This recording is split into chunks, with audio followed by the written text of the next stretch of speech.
రాలైన ఘనమైన స్త్రీయే గొప్పది ఎంతో వెలగల ముత్యము కన్నా గొప్పది ఎంతో వెలగల ముత్యము కన్నా క్రీస్తు రక్తములో కడుగబడి కృప ద్వారా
కొనియాడత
నిలిచెడు స్త్రీయే ప్రభు యేసుని గుణములను కలిగి ప్రభు కొరకై నిలిచెడు స్త్రీయే కొనియాడతగినది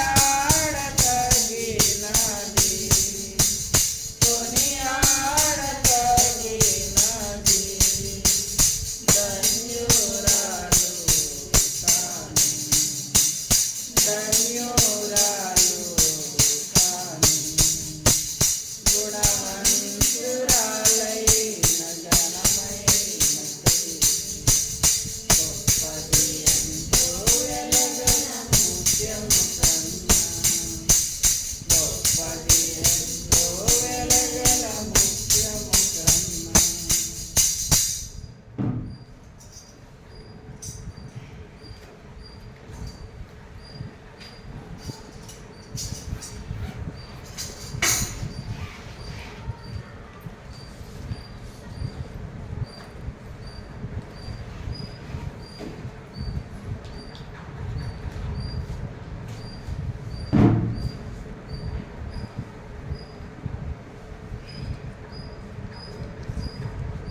పరిశుద్ధ గ్రంథమైన మీ అందరికీ వందనాలు. యేసుప్రభు నామంలో అందరికీ వందనాలు. మరి పరిశుద్ధ గ్రంథమైన ఈరోజు అనిత స్త్రీల కూడి పెట్టుకుంది. మరి నాకైతే చాలా సంతోషం అనిపించింది. అంతా చెప్పగానే ఎంతో ఆనందం అనిపించింది. నాకైతే ఎప్పటి నుంచో ఆశ ఒకసారి, కానీ దేవుడు అంతానే ప్రేరేపించి కురిపేలుకి దేవుడికి గుడికి పెట్టుకున్నాడు. మరి నలుగురు పరిశుద్ధమైన బిడ్డలు మన గృహంలోకి వచ్చి దేవుని సందులో ప్రార్థించడం అంటే నలుగురు రక్త సంబంధులు, బంధువులు, స్నేహితులు అందరు రావచ్చు, కానీ వాళ్ళకు మించిన ఆశీర్వాదం ఎక్కడుందంటే నలుగురు కడగబడిన యేసుప్రభు రక్తంలో కడగబడిన నలుగురు దేవుని బిడ్డలు వచ్చి మన గృహాల్లో పాదాలు మోపితే అది మనకెంతో ఆశీర్వాదం. కాబట్టి ఈరోజు అట్టి ఆశీర్వాదము సహోదరి కుటుంబానికి దేవుడు దయచేయను గాక. మరి ఈరోజు స్త్రీల కూడి కాబట్టి బైబిల్లో మరి ఒక కుటుంబాన్ని మనం చూసుకుందాం. అందరికి తెలిసిన కుటుంబమే అయినా సరే దేవుడు ఈరోజు ప్రభువా ఏం చెప్పాలి అని ప్రార్థన చేస్తూ వస్తే మరి దేవుడు నాకు ఈ కుటుంబాన్ని ఈ యొక్క విషయాలు ప్రభు గమనానికి తీసుకొచ్చాడు. చూద్దాం రండి. అపోస్తుల కార్యం 2వ అధ్యాయం. అపోస్తుల కార్యం 2వ అధ్యాయం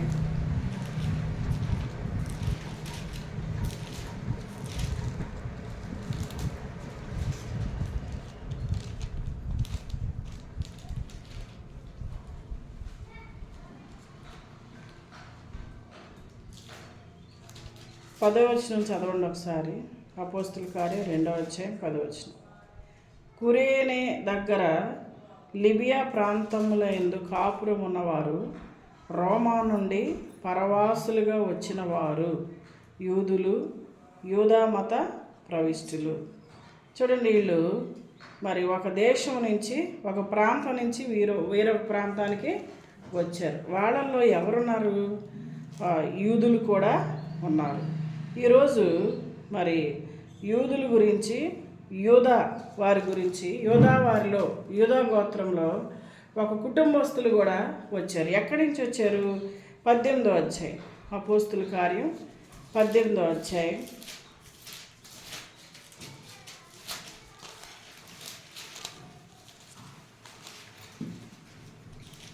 అపోస్తుల కార్యం 18వ అధ్యాయం చూడండి. 2వ వచనం చదవండి. 1వ వచనం. అపోస్తుల కార్యం 18వ అధ్యాయం 1వ వచనం. అమ్మ చదవండి. అటు తరువాత పౌలు కొరింథునకు వచ్చి కొంత వంశీయుడైన ఆకుల అను ఒక యూదుని అతని భార్య అయిన ప్రిస్కిల్లను కనుగొని వారి యొద్దకు వెళ్ళెను. చాలమ్మ. ఇక్కడ ఒక కుటుంబాన్ని, ఒక దైవజనుడిని దేవుడు మన గమనానికి తీసుకొస్తున్నాడు. ఎవరు ఆయన అంటే పౌలు గారు. కుటుంబం ఎవరంటే ఇక్కడ ఎవరు? ఆకుల, ప్రిస్కిల్లా.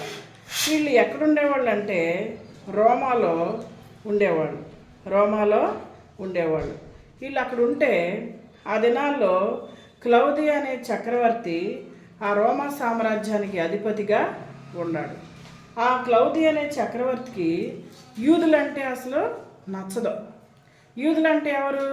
దేవుని బిడ్డలు. యూదులంటే ఆ క్లౌది చక్రవర్తికి గిట్టక ఏం చేశాడంటే, మీరు ఈ ప్రాంతం నుంచి మీరు ఇక్కడి నుంచి వెళ్ళిపోవాలి. మీరు అంటే ఇటలీ అనమాట. ఇటలీ అనే దేశంలో రోమా సామ్రాజ్యంలో ఈ క్లౌది చక్రవర్తి అనే ఆయన ఆ యొక్క మరి దేశాన్ని ఏలుతూ ఉంటే అక్కడ యూదులు ఉన్నారు. ఆ యూదులందరిని ఏమన్నారు? మా ఊరు వదిలి, మా ప్రాంతం వదిలి మీరు వెళ్ళిపోవాలి, ఇక్కడ ఉండటానికి వీలు లేనే లేదు అన్నారు. ఆ యూదుల్లో ఒక కుటుంబం ఉంది. ఎవరంటే వీళ్ళు అకుల, ప్రిస్కిల్లా. వీళ్ళు కూడా యూదులే. మరి వెళ్ళిపోమంటే హఠాత్తుగా ఆ దేశం రాజు వెళ్ళిపోమంటే అక్కడ రాజే ఆజ్ఞిస్తే అవకాశం ఉంటుందా? ఉండదు. వాళ్ళు ఏం చేశారు? ఎక్కడికి వచ్చారు అనుకుంటున్నారు? వాళ్ళు కొరింథీ అనే పట్టణానికి వచ్చారు. ఎక్కడి నుంచి? అక్కడ శ్రమ వచ్చింది, శోధన వచ్చింది. అంటే ఆ దేశం రాజు పొమ్మన్నాడు. మార్గం లేక ప్రభు ఎక్కడికి వెళ్ళాలి అని ప్రార్థన చేసుకుని ఉంటారు వాళ్ళు. వాళ్ళని ఎక్కడికి పంపించాడు దేవుడు? కొరింథీ అనే పట్టణానికి పంపించాడు. అక్కడికి వచ్చారు. వాళ్ళ వృత్తి ఏంటంటే డేరాలు కుట్టుకుంటారు. వాళ్ళ వృత్తి డేరాలు తయారు కొట్టుకునేవి. అలా వృత్తి జీవనం అది చేసుకుంటా వాళ్ళు బ్రతుకుతారు. ఇంకోటి ఏంటంటే వాళ్ళు భక్తి కలిగిన కుటుంబం, భార్యాభర్తలు ఇద్దరు కూడా. సరే, అకుల అంటే అర్థం ఏంటంటే పక్షిరాజు అని అర్థం. అకుల అంటే అర్థం పక్షిరాజు. ప్రిస్కిల్లా అంటే చిన్నది అని అర్థం, లేదంటే పురాతనమైన, లేదంటే ప్రాచీనమైన అని అర్థం. అకుల అంటే చిన్నది, పురాతనమైన, ప్రాచీనమైన. ఈ పేరుని బట్టి చూస్తే మరి ఆ ప్రిస్కిల్లా అంట రాజవంశంలో నుంచి వచ్చిన అమ్మాయి అంట. చాలా ఉన్నతమైన కుటుంబం అంట. రిచ్ ఫ్యామిలీ అంట. ఎవరిది? ప్రిస్కిల్లాది. ప్రిస్కిల్లా పేరుని బట్టి చూస్తే పెద్ద రాజుల వంశంలో నుంచి వచ్చిన బిడ్డ అంట. ఆ బిడ్డ ఉన్నతమైన స్థితిలో నుంచి వచ్చిన బిడ్డ. అయితే ఆ వృత్తి ఏం వృత్తి? డేరాలు. చూడండి, ఇక్కడ కొరింథీ అనే పట్టణానికి వచ్చారు. కొరింథీ అనే పట్టణం భయంకరమైనటువంటి ఆ పాపంతో నిండిపోయింది. అక్కడంట కొరింథీ అనే పట్టణం విగ్రహారాధనతో నిండిపోయింది. విగ్రహారాధన ఎంత అంటే ఇది లేచిన దగ్గర నుంచి అక్కడ ప్రజలు భయంకరమైన పూజలు అంట. ఆ ప్రాంతంలో యేసు ప్రభు అంటే వాళ్ళకి తెలియదు. అదే ప్రాంతానికి ఎవరు వచ్చారు? పౌలు గారు వచ్చాడు. పౌలు గారు సువార్త చేసుకుంటా ఆ కొరింథీ పట్టణానికి వచ్చి, అమ్మో ఇక్కడ ఏంటి ఇంత విగ్రహారాధన, ఇక్కడ యేసు ప్రభు అంటే ఎరగని పరిస్థితిలో ఉన్నారు, ఇక్కడ ఏమైనా సరే నేను సువార్త ప్రకటించాలి అని అక్కడ కొరింథీ అనే పట్టణంలో 18 నెలలు ఉన్నాడు. ఎవరున్నది? పౌలు గారు. అయితే ఆ పట్టణంలోకి వచ్చి చూస్తే ఇక్కడ ఒక భక్తిగల కుటుంబం ఉంది అని ఆయనకు అర్థమైంది. ఆ కుటుంబం ఎవరు? ఆ కుటుంబం అకుల, ప్రిస్కిల్లా. అయితే వాళ్ళ దగ్గరికి రాగానే వాళ్ళు ఏం చేశారు? పౌలు గారిని ఇంట్లోకి చేర్చుకున్నారు. ఇంట్లోకి చేర్చుకుని చూడండి, రోమీలకు రాసిన పత్రిక 16వ అధ్యాయం 3-4 వచనాలు. రోమీలకు రాసిన పత్రిక 16వ అధ్యాయం 3-4 వచనాలు చూడండి.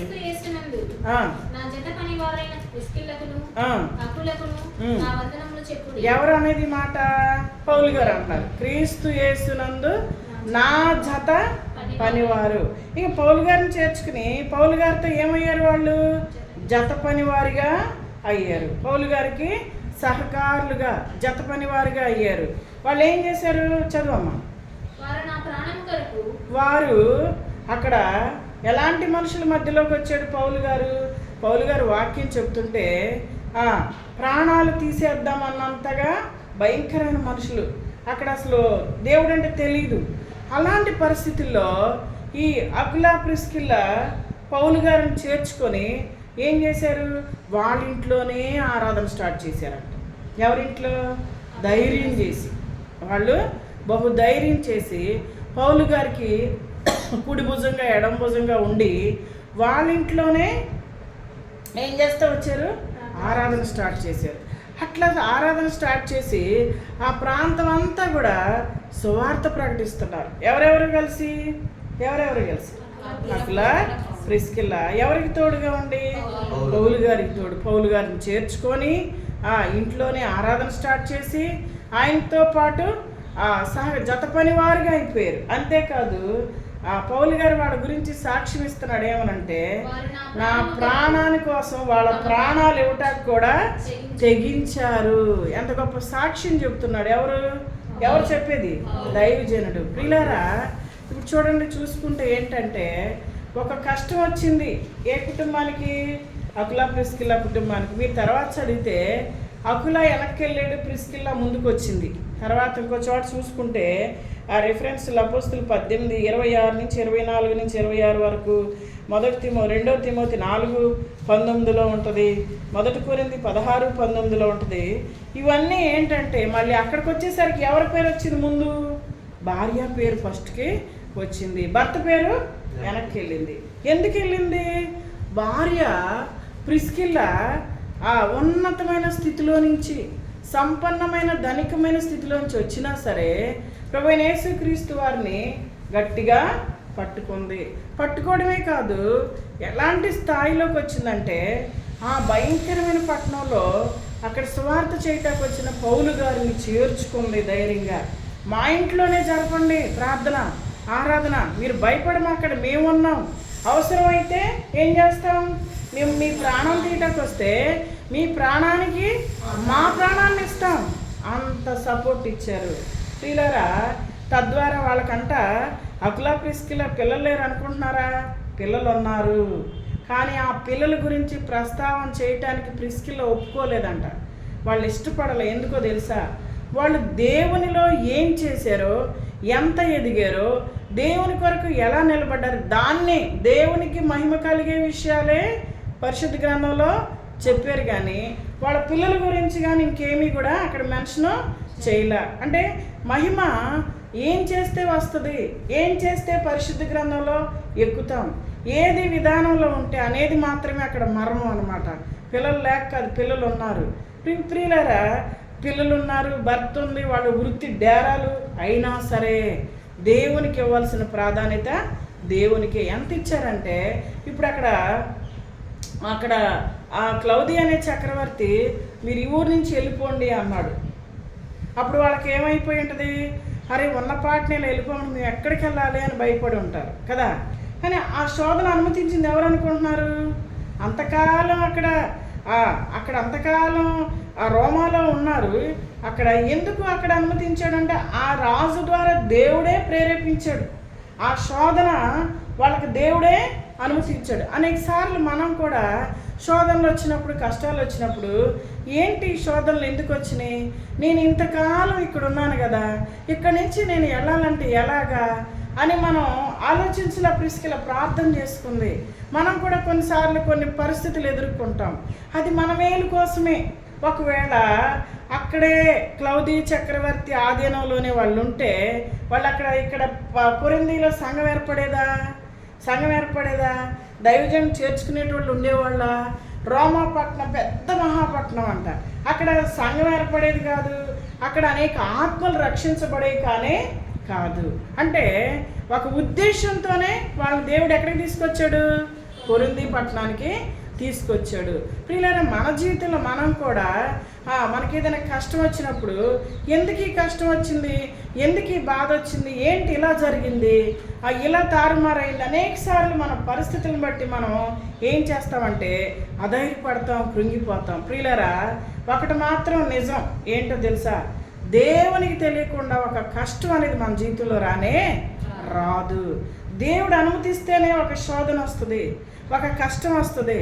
దేవుడికి తెలియకుండా మన తలలో వెంట్రుక కూడా రాదు. అనేక సార్లు మనం శోధన చూసి ఏం చేస్తాం? కృంగిపోతాం. ఎందుకు ఇలా జరిగింది అని. కానీ దేవుడు అంటున్నాడు, దావీదు మహారాజు అన్నాడు, శోధన సహించువాడు ధన్యుడు. శోధన సహించాలి. ఎందుకో తెలుసా?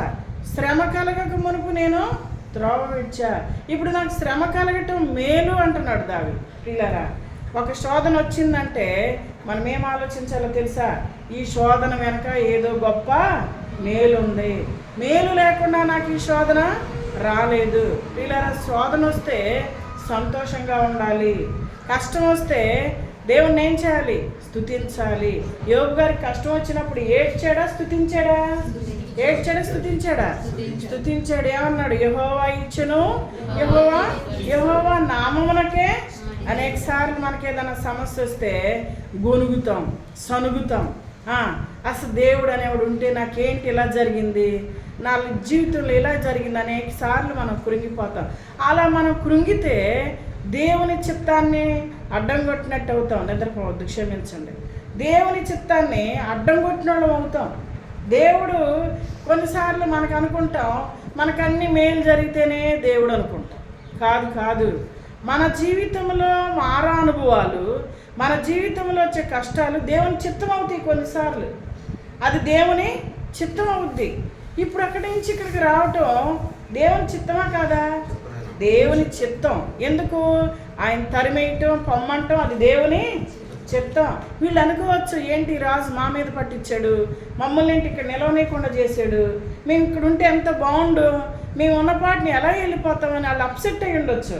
కానీ దేవుడు అనుకుంటాడు, పిచ్చోళ్ళారా, ఈ శ్రమ, ఈ శోధన గొప్ప మేలు కోసమే మిమ్మల్ని నేను వాడుకోపోతున్నా, మీ ద్వారా గొప్ప పని ఉంది, మీరు ఎందుకు కృంగిపోతున్నారని దేవుడు చెప్పుండొచ్చు. ప్రియులారా చూడండి, ఇక్కడికి వచ్చినాక ఎంత పరిచర్య, ఎంతగా అంటే పౌలు గారిని చేర్చుకున్నారు. దైవజనుడు ఏం చేశారు? చేర్చుకున్నారు. అంటే ఇది రెండో అనుభవం ఏంటంటే, ఫస్ట్ అనుభవం ఏంటి? శ్రమ కలగటం మనకే మేలు. నీ కుటుంబంలో ఏమైనా శ్రమ వచ్చిందా?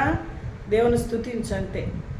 నీ కుటుంబంలో ఏమైనా బాధ వచ్చిందా, ఇబ్బంది వచ్చిందా, ఇరుకు వచ్చిందా, వేదన వచ్చిందా, ఏం భయపడొద్దు. దేవానికి స్తోత్రం అయ్యా, నువ్వు చూస్తున్నావు, నీకు తెలియకుండా మా తల్ల వెంట్రుకు కూడా రాలదు, మీరే అనుమతించారు.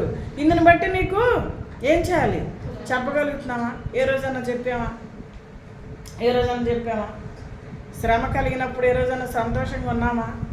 శ్రమ కలిగిన రోజు మొహం మార్చేస్తాం, దిగాలైపోతాం. మన మొహమే చెప్పుద్ది, అబ్బో ఏదో బాధ ఉంది అందుకే ఇలా ఉన్నారని కదా. అని దేవుని బిడ్డలైన మనం అలా ఉండటానికి వీలు లేదు. ఒక ఉద్దేశంతో శ్రమ తీసుకొస్తాడు మన జీవితంలో. ఏసేపును కూడా చూసుకోండి, ఏసేపును ఐగుప్తుకి మహారాజుగా చేయటానికే శ్రమలు తీసుకొచ్చాడు. శ్రమలు లేకపోతే మహారాజు అయ్యేవాడు కాదు. యోబు గారికి కూడా శ్రమలు ఎందుకు తీసుకొచ్చాడు? రెండంతల ఆశీర్వాదం ఇవ్వటానికే తీసుకొచ్చాడు.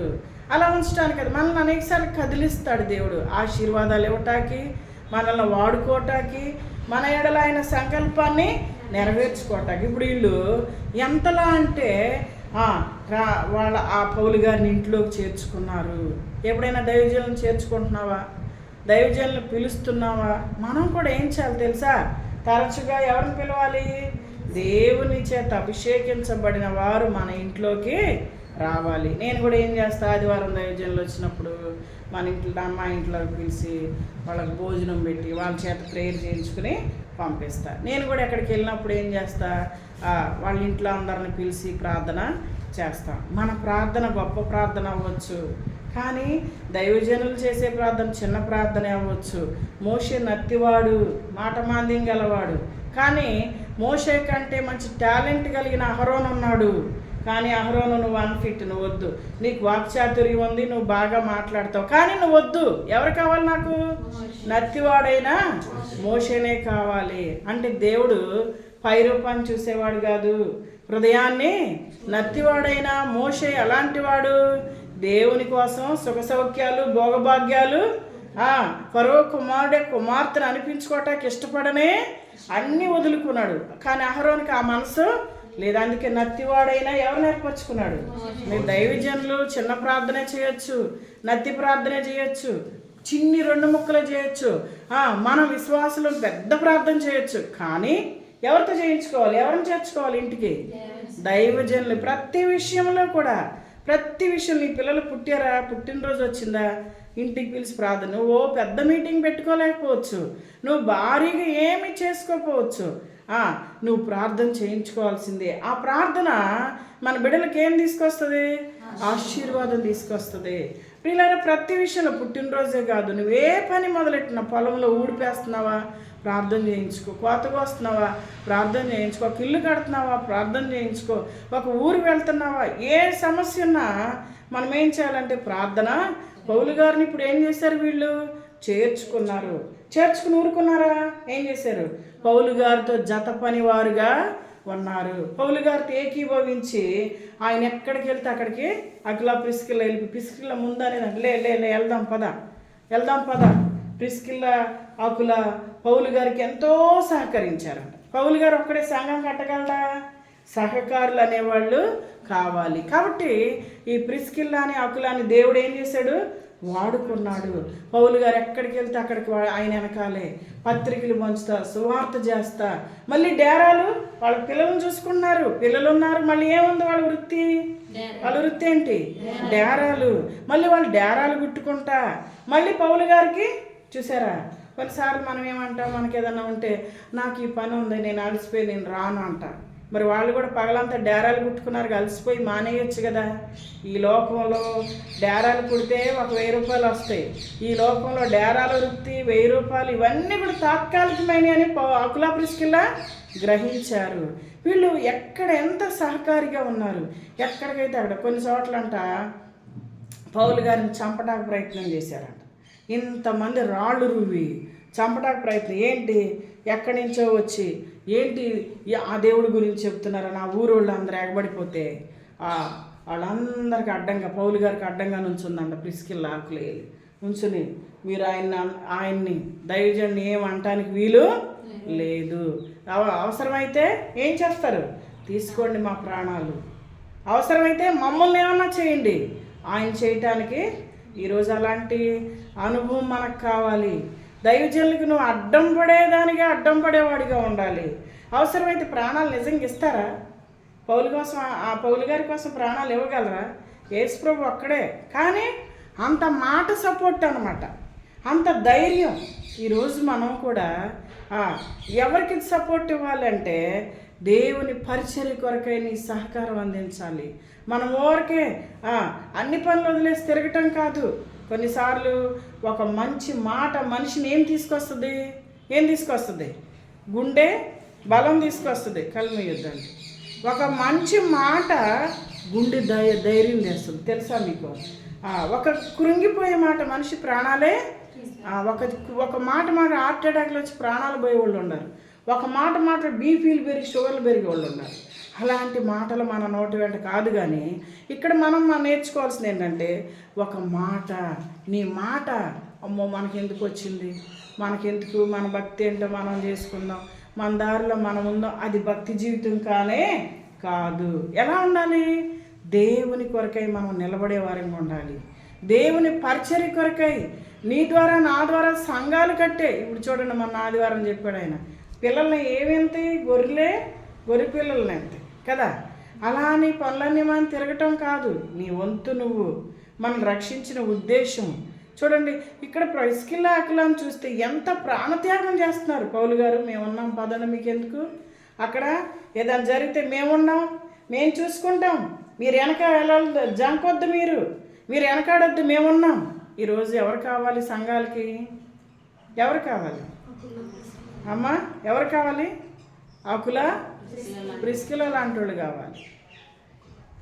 అమ్మో అక్కడికైతే మేము రాము, అమ్మో అక్కడైతే మేము అట్లా అనకూడదు. దేవుడు మనల్ని ఎక్కడికి నడిపిస్తే అక్కడికి, ఏ పరిస్థితుల్లో వాడుకోవాల్సి వస్తే ఆ పరిస్థితుల్లో మనం ఏం చేయాలి?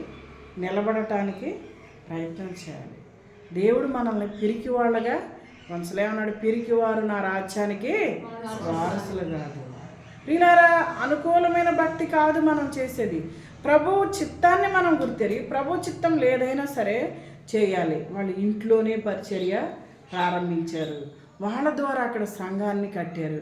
ఈరోజు వాళ్ళ పేర్లు పరిశుద్ధమైన గ్రంథంలో ఎక్కినాయి అంటే వాళ్ళు ఎంత గొప్పవారో, వాళ్ళు ఎంత దేవుని చేత ప్రశంసించబడినవారో, వాళ్ళు ఎంత ఆశీర్వదించబడినవారో. ప్రియులారా, మనం కూడా దేవుడు రక్షించుకున్నది ఎందుకో తెలుసా? ఒక ఉద్దేశంతో రక్షించాడు. ఏదో మన అవసరాల కోసం, మన సమస్యల కోసం, ఎంతసేపు మన బాగోగుల కోసం ప్రార్థన చేసుకోవడానికి కాదు. మనం ఎవరికి ఉపయోగపడాలి? నశించిపోతున్న వారి పట్ల కొంచెమైనా మనం భారం కలిగి ఉండాలి. స్వరక్తం ఇచ్చి సంపాదించుకున్న సంఘంలో మనల్ని అంగాలుగా చేసినప్పుడు మనం నిలబడాలి. ఈరోజు అకుల ప్రిస్కిల్లా వలె నిలబడాలి. భార్య ముందుకొచ్చింది ప్రిస్కిల్లా. మన భార్య ప్రవర్తన ఎంత చక్కగా ఉంటే ప్రిస్కిల్లా అంత లైన్లోకి, ప్రిస్కిల్లా ప్రవర్తన ఎంత బాగుందో, ఎంత ఇంపుగా సౌమ్యంగా ఎంత చక్కగా ఉండబట్టే అకుల తన దారిలోకి వచ్చేసాడు. చూసారా, అకుల తన దారిలోకి వచ్చాడు. అమ్మ నువ్వేం చెప్తే అదే, నువ్వేం చేద్దామంటే నేను అదే, పదని వెనకాలే నేను ఉంటా. ఎందుకో తెలుసా, జ్ఞానవంతురాలు తన ఇల్లు భర్తలో. అందుకే ఒక చోట చెప్పాడు, ఓ స్త్రీ నీకేం తెలుసు, వాక్యం లేకపోయినా ప్రార్థన లేకపోయినా నీ పవిత్రమైన ప్రవర్తన వల్ల ఎవరు మారుతారని ఉంది. భర్తలు మారుతారు. తెలుసా, నువ్వు మారుతావా మారవా, నువ్వు వస్తావరా మందిరానికి, ఇదిగో మర్యాదగా చెప్తున్నా వస్తారావా, అట్లా అనకూడదు. అనొచ్చా? అలా చేయమని లేదు బైబిల్. ఏమనుంది?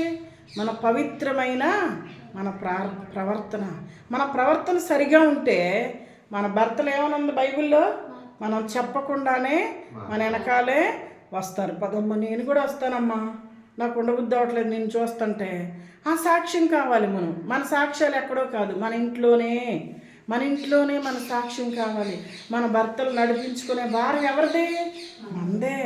మనం ఎవరినైనా నడిపించాలంటే మన ప్రవర్తనే ఒక స్వార్థ పత్రికగా మారాలి. ప్రిస్కిల్లా పేరు ముందుకొచ్చిందంటే ఎంత చురుకైన స్త్రీ, ఎంత జ్ఞానం కలిగిన స్త్రీ. అందుకే మనం కూడా దేవుని బిడ్డలమైన మనం కూడా దేవుని విషయాలు ఎలా ఉండాలి? చురుగ్గా ఉండాలి, ప్రార్థనా శక్తితో ఉండాలి, సమర్పణా జీవితం కలిగి ఉండాలి, దేవుని కొరకు త్యాగం చేసే మనసు ఉండాలి, దేవుని కొరకు నిలబడే అనుభవం ఉండాలి. ఇవన్నీ మనలో ఉంటే మన అవసరాలు ఆటోమేటిక్గా ఆయనే తీరుస్తాడు. మన కొరతలన్నీ ఆయనే తీరుస్తాడు. ఏమన్నాడు? మొదట నా నీతి నా రాజ్యాన్ని వెతుకు, నీకేం కావాలో అన్నీ నేను ఇస్తా. మన సమస్యల గురించి ఆడవలసిన పని లేదు. అయ్యా నా కుటుంబాన్ని జ్ఞాపకం చేసుకో అయ్యా అనాల్సిన అవసరమే లేదు. దేవుని వాక్యానికి మనం లోబడాలి, వాక్యాన్ని గౌరవించాలి, వాక్యానికి విధేయత చూపాలి. వాక్యానికి లోబడినప్పుడు, వాక్యాన్ని విశ్వసించినప్పుడు, వాక్యం ప్రకారం మనం జీవించినప్పుడు మన గురించి మనం పట్టించుకోవాల్సిన అవసరమే లేదు. మన కుటుంబం గురించి పట్టించుకోవాల్సిన అవసరమే లేదు. మన తల్లి మన అమ్మ కడుపులో పిండంగా వేస్తే మన అమ్మ నాన్న మనల్ని పెంచారు. పిండంగా వేసిన దేవుడికి ఇంకెంత కేర్ఫుల్ ఉంటుంది. దేవుడే మన అమ్మ కడుపులో పిండంగా వేస్తే ఆయనకి ఎంత ఉంటుంది. అందుకే అన్నాడు, నీ తల్లి అయినా మర్చనేమో, నేను మాత్రం నిన్ను. ఎప్పుడు మర్చిపోద్ది? అమ్మ చనిపోయినప్పుడు మర్చిపోద్ది. మా అమ్మ నాన్న మర్చిపోయింది. ఇప్పుడు నన్ను ఎవరు మర్చిపోరు? దేవుడు. అందుకే అమ్మ నాన్న కాదు, అమ్మ నాన్న వేస్తే కనిపించారు, కానీ పుట్టించిన దేవుడు మన తల్లి గర్భంలో పిండంగా రూపించక ముందే మనల్ని ఏర్పరచుకున్నాడు. ఈ జగత్తు పునాది వేయక ముందే ఏర్పరచుకున్నాడు. ఇప్పటికిప్పుడు మారటం కాదు. ఎప్పుడు అనాది కాల సంకల్పంలోనే ఆయనకి మన మీద ఒక ప్రణాళిక. మన తల్లి గర్భంలో పిండంగా రాకముందే ఆయన ఏర్పరచుకున్నాడు. ఇంకో సంగతి చెప్తా, నువ్వు మారేవంటే నీ తరంలో ఎవరో కన్నీటి ప్రార్థన ఉండి ఉంటుంది అంతే. ఈరోజు నేను మారేనంటే మా అమ్మమ్మ ప్రార్థన ఉంది. అందుకే ప్రార్థనా పరులు ఉండాలి. ఇళ్లలో ఇంటికి ఒక ప్రార్థనా పరురాలు ఉండాలి, ఇంట్లో ఒక ప్రార్థనా పరుడు. ఇప్పుడు సౌలు మారాడంటే కారణం ఏంటి? ఊరికే మారాడా? అంతమందిని చంపినోడు ఎందుకు మారాడు? సౌలు కోసం ఎంతోమంది ప్రార్థన చేశారు. అయ్యా సౌలును మార్చయ్యా, చంపేస్తున్నాడయ్యా, హింస పెడుతున్నాడయ్యా, మార్చయ్యా అని సౌలు కొరకు ప్రార్థన చేశారు. అందుకే అనేకుల ప్రార్థన విని సౌలు దేవుడు ఈ దినాల్లో మన పరిస్థితులు మారాలన్నా, మన కుటుంబం క్షేమంగా ఉండాలన్నా, మనం ప్రభు కొరకు నిలబడాలన్నా మనలో ఏ జీవితం ఉండాలి? ఫస్ట్ ప్రార్థనా జీవితం ఉండాలి. ప్రార్థన ద్వారా దేన్నైనా కట్టుకోవచ్చు, ప్రార్థన ద్వారా దేన్నైనా సమకూర్చుకోవచ్చు.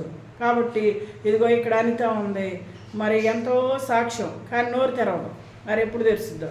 ఎంత సాక్ష్యమో అంటే ఎన్నోసార్లు ఆ పిల్లని చూస్తే భయం వేసేది. ఈ మాట నేను ఎప్పుడు చెప్తాను, అమ్మో అంతే వస్తుంది బాబు, ఏం చెప్పాలి? ఏదన్నా ఒక మాట చెప్పి ఆదరించాలి. ఏం ఆదరించాలి బాబోయ్, అంతా వస్తుంది. ఒళ్ళు గంపుడైపోయేది, భయం వేసిపోయేది. ఏ మాటలతో ఆదరిస్తే తృప్తి వస్తుంది ఆ బిడ్డకి? ఏదైనా ఫంక్షన్ ఇక్కడ జరుగుతున్నప్పుడు ఆ పిల్ల మొహం చూడలేకపోయేదాన్ని. ఏం చెప్పాలి, ఏం మాట్లాడాలి? నిజంగా ఎంత గొప్ప దేవుడు, ఎంత ఆశ్చర్యకరుడు, ఎంత అద్భుతకరుడు. ప్రార్థనలు ఎక్కడా వ్యర్థం చేసే దేవుడు కాదు. ఏ ప్రార్థన దేవుడు వ్యర్థపరచడు.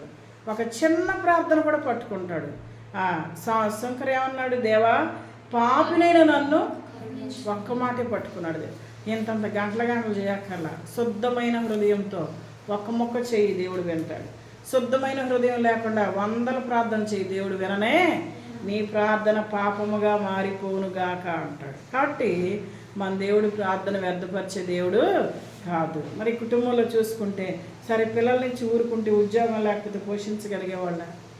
పిల్లల్ని ఊరుకుంటే ఎలా పోషించేవాళ్ళు, ఎన్ని బాధలు పడేవాళ్ళు. ఆ తల్లిదండ్రులని ఈ తల్లిదండ్రులని ఎవరైనా ఎంతకాలం పడతారు? ఈ టెంపరీ ఏం చేసేవాడు కాదు. దేవుడు కనికరంగా, దేవుడు ఏమిచ్చాడు? పిల్లలను పోషించడానికి ఏమిచ్చాడు? ఉద్యోగాన్ని కూడా ఇచ్చాడు. దేవుడు ఎంత గొప్ప దేవుడు అంటే, సరే మరి ప్రార్థనకు వస్తాను అనేవాడు కిషోర్ రావట్లేదు ప్రభు అంటే, ఈరోజు దేవుడు ఏం చేస్తున్నాడు? మందిరానికి కూడా. ఈ కారణం ఏంటంటే, వెనకాల ఎన్ని ప్రార్థనలు ఉన్నాయి. అటు తల్లి, అటు ఆ తల్లి, అటు భార్య, ప్రార్థనలు ఎక్కడ వ్యర్థపరిచే దేవుడు కాదు. కాబట్టి ఇంతే కాదు, ఇంత చేసిన దేవుని కొరకు ఎలా నిలబడాలి? ఎలా నిలబడాలి? అకుల ప్రిస్కిల్లా వలె నిలబడాలి. అకుల ప్రిస్కిల్లా వలె నిలబడాలి. దేవుడు అందుకే మనల్ని రక్షించాడు. దేవుని కొరకు నిలబడాలి. దేవుని కొరకై కొన్ని ఆత్మలు సమకూర్చేవారిగా ఉండాలి. దేవుని ఇంట్లో వాడబడాలి. పనికి వచ్చే పాత్రగా ఉండాలి. ఇప్పుడు ఆ మిషన్ ఉంది, ఒక సైకిల్ ఉంది, వాడకుండా మూలన పడేస్తాం, ఏమైపోద్ది? అది తుప్పట్టిపోద్ది. అదే వాడుతూ ఉంటే రన్నింగ్లో పెడితే మనం కూడా దేవుని కొరకు వాడకపోతే తుప్పు పట్టిపోతాం, బలహీనం అయిపోతాం, అనారోగ్యాలు వచ్చేస్తాయి. అర్థమవుతుందా? ఈ లోకంలో ఎన్ని పనులన్నా చేసుకో, ఈ పనులు కాదు. ఏ పని చేయాలి మనం? దేవుని పని ఎంత చేస్తున్నావా? నువ్వు దేవుని పని చేస్తే ఎంత ఆరోగ్యంగా ఉంటావు తెలుసా? ఒంట్లో రోగాలన్నీ పారిపోతాయి. దేవుని పని చేయాలి. మన అవయవాలు దేవుని కోసం వాడుతుంటే ఎంత ఆరోగ్యం ఉంటుందో, ఎంత శక్తి ఉంటుందో. అకుల ప్రిస్కిల్లాకి ఎక్కడ అనారోగ్యాలు లేవు, ఎక్కడ ఆర్థిక సమస్యలు లేవు. వాళ్ళు పౌలు గారికి ఎంత సహకారులు ఉన్నారు.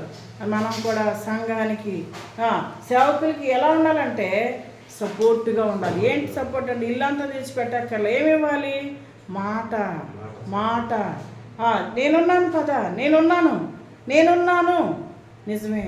ఆ సహోదరైతే అన్నీ చూసుకుంటుంది, ఆ సహోదరుడైతే అలా అలాంటి అనుభవంలోకి మనం రావాలి. ఉదయకాలం ఈ యొక్క కుటుంబాన్ని కూడా దేవుడు రానున్న దినాల్లో ఇంకా ముందు అకుల ప్రిస్కిల్లా వలె దేవుడు వాడుకొనుగాక.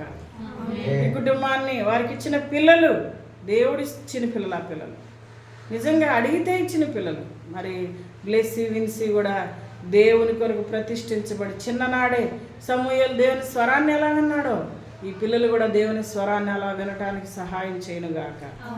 రానున్న దినాల్లో అకుల ప్రిస్కిల్లా, నెక్స్ట్ ప్రిస్కిల్లా అకుల, అలాగున దేవుడు సిద్ధపరచునుగాక. దేవుడు అలాగే కూడి వచ్చిన మనం కూడా ప్రిస్కిల్లా అకుల ప్రిస్కిల్లా వలె మన ప్రాణం ఉన్నంత వరకు, మన ఓపుకున్నంత వరకు, ఒంట్లో ఊపిరి ఉన్నంత వరకు మనం ప్రభు కొరకు నిలబడాలి. ప్రభు పరిచర్యలో సహకరించాలి. భారం కలిగి ప్రార్థన చేయాలి.